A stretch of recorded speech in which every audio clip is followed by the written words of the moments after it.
All right, BookTube. It's been a while. This is Kyle Colley from Read More, and I would like to show you what books I read as a tech founder. I got my chai tea today. I absolutely love chai tea.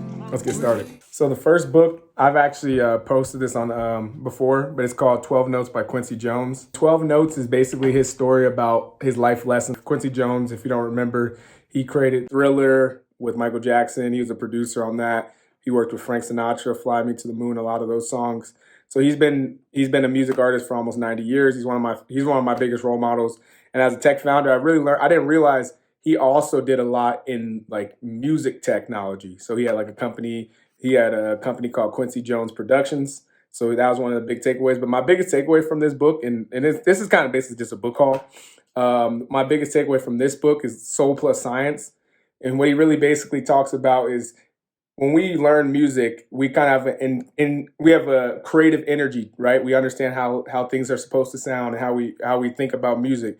He said, but what he really learned was how to study the art of music, and using the science behind what makes a certain beat sound in the right beats per minute, or whether it's how does the metronome hit each pocket of the beat. So he really took that idea and put it into his music. As a founder, when you think about how do you combine your soul, what's true to you as of your upbringing and your surroundings, also combining it with hard fought knowledge that is really helpful in your business. Second book, Super Founders. My brother actually put me on this book. He's one of the founders of Read More as well. This book basically talks about what it takes, or it's basically the science or the data behind what makes a founder a unicorn founder. So basically a billion dollar founder. What they consider as a super founder is somebody that's probably started more than one business. They found that maybe 80 or 90% of some of the biggest founders were second time founders. The thing that I really like about this book is it breaks down myths that we kind of have with startups. You have to be in California and Silicon Valley to succeed.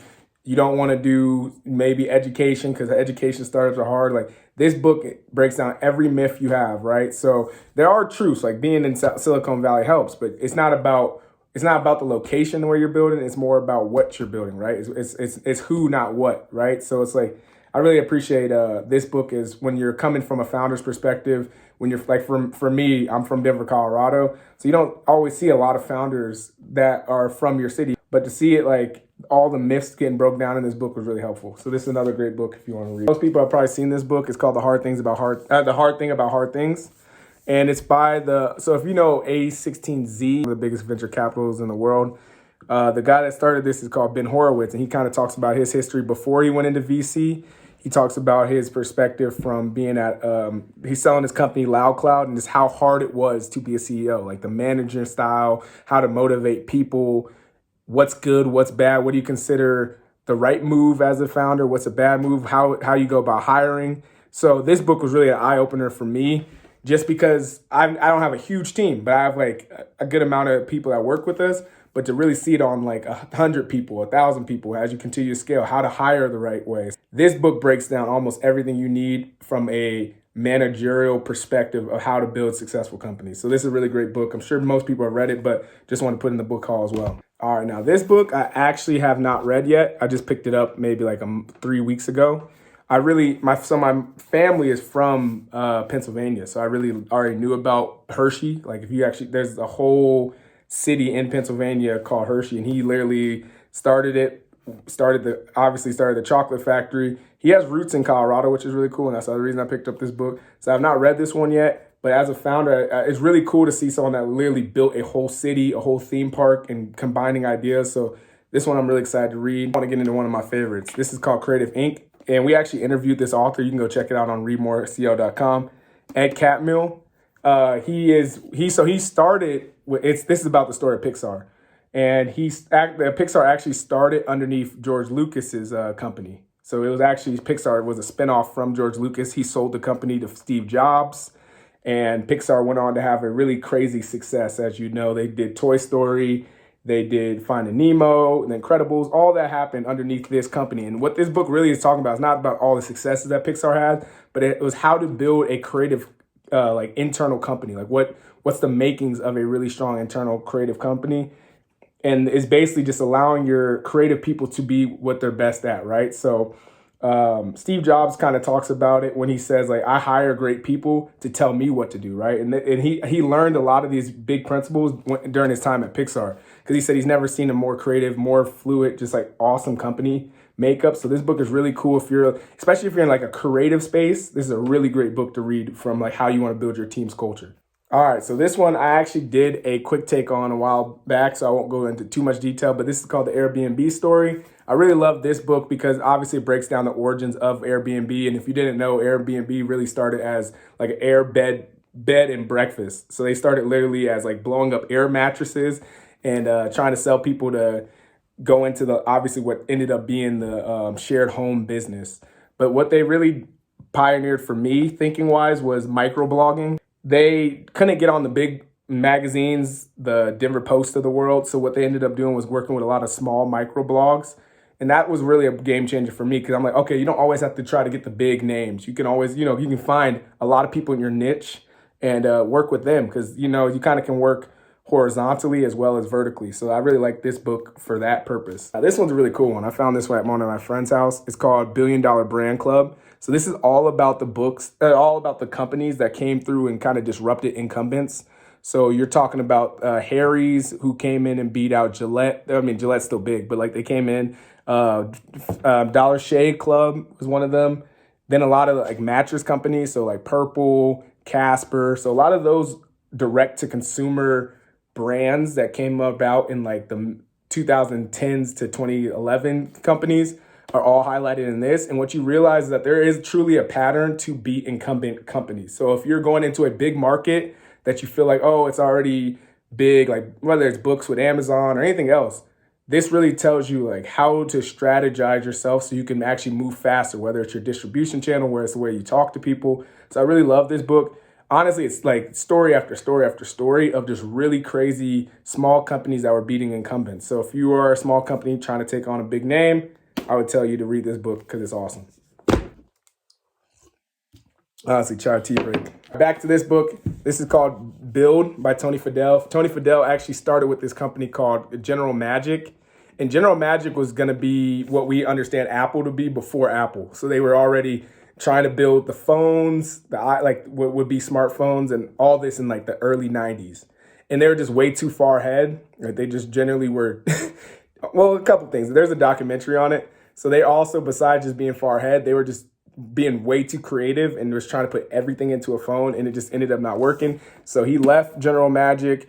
He went on to do a few other things. He actually started working with Apple. He brought some of his ideas that he really loved to Apple, and that's what he helped with the iPod, the iPhone, the iPad. So he helped with all that technology. So he took the information he knew from General Magic, brought it to a company that was like looking for that. They're able to finally accomplish what they had set out the big dreams to do. And then he did a Nest, which is basically the home temperature gauges. So he did that. It turned into a $1 billion company. Google bought it. And so he basically just talks about his hard-fought wisdoms from being an entrepreneur over mass years. My biggest takeaway from this, he talks about you have to be he calls it being a mission-driven asshole, but the way I think about it is like, you got to be mission-driven, right? At the end of the day, so if you're a leader of a company, you got to pull the best out of people. Sometimes it's by being nice and kind, and sometimes it's more, hey, we need to get this going, pushing forward to it, right? So knowing how to help your people achieve goals, and it also comes down to having them buy into what the company is, have them buy into what we can do with this company, right? So you have to have the push, and this was a really good book. I encourage you all to read this. All right, this is one of my favorite books, and it's one of my more recent favorite books. It's called The Cold Start Problem. So this basically is a book about all social technology companies. And I don't want to break down anything, but we have something really cool coming out of Readmore. So I'm excited to tell you guys, not too much. If you are excited and you kind of want to hear more about it, I'll maybe leave like a way for you all to maybe sign up so you can be an early user. But essentially, this book is all about how to build social apps. So he talks about how the biggest thing I took away from this. So actually, let me go first. He talks about how Tinder built their app because they started with college parties. He talked about Uber, and that's where he came out. This is where he's from. He started from Uber and how they built their social networks. So it's all about network effects. It's all about atomic numbers. A very cool thing there in this book. it's obviously it's a big book, so I don't want to give away all the information. But if you're trying to build a social app, I highly encourage you to read this book because it actually breaks down from the back end how things actually become viral. I think so many times we're just, we try to post something. We're like, oh, this doesn't work. This doesn't work. How do we get these people behind us? When you talk about how to build community, how to build virality, like this book is awesome. So yeah, go get this book. All right, we're getting close to the end. And this is the book I'm currently reading. And I'm starting to go, like, just a caveat, I'm trying to go really deep into like founders, like, and learn stuff that most people aren't reading. So therefore I can get like, a founder's edge.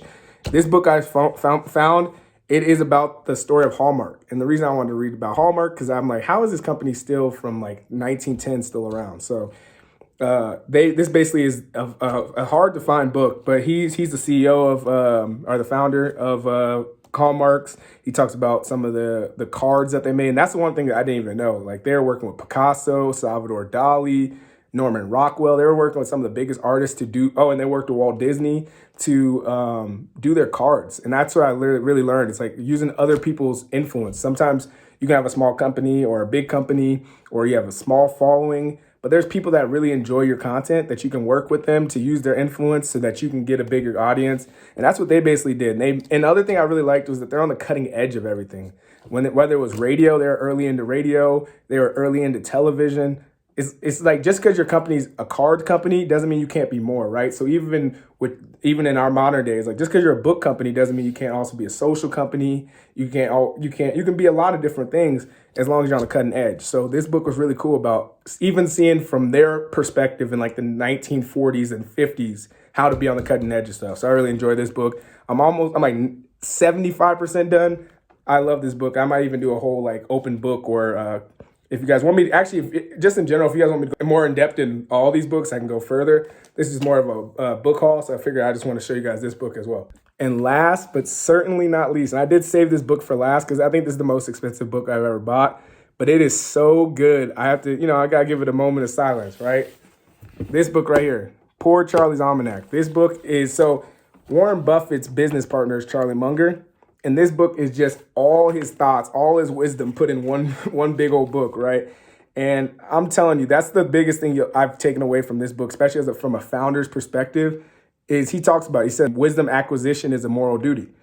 And when you read this book, you always find yourself saying, I can be more wise. I can think more clearly about certain things. I can think about experiences different. Like the way they think, him and Warren, and they combine their thoughts in this in a lot of ways.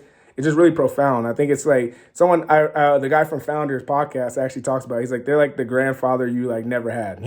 And just like the way they're like always with all the wisdom they have, it's really a crazy book. So this book is one of my favorite books of all time. I left it to the end largely just because it's so good. So if you're a founder, I would highly pick this book up because it's important to get like because they even talk about it's like you gotta be disciplinary. So it's like the best ideas you need to find the best ideas from a lot of different disciplines. So whether it's mathematics, physics. So if you're going into physics, you might want to do Rich Feynman. You want to find the best people from the best the fields and get their best ideas. So that's what this whole book is kind of talking about, is picking up ideas from the best people, as well as like some of their investment philosophy. So if you also are a founder that wants to go into some investing, this book is great as well. If you want me to go into any more depth in any more of these books, I will do that. Again, my name is Cal Kali with Read More, and I'm excited to bring you guys something really cool in the next coming months. So please sign up if you want to. I'll put in the link below. Have a great rest of your day. Take care.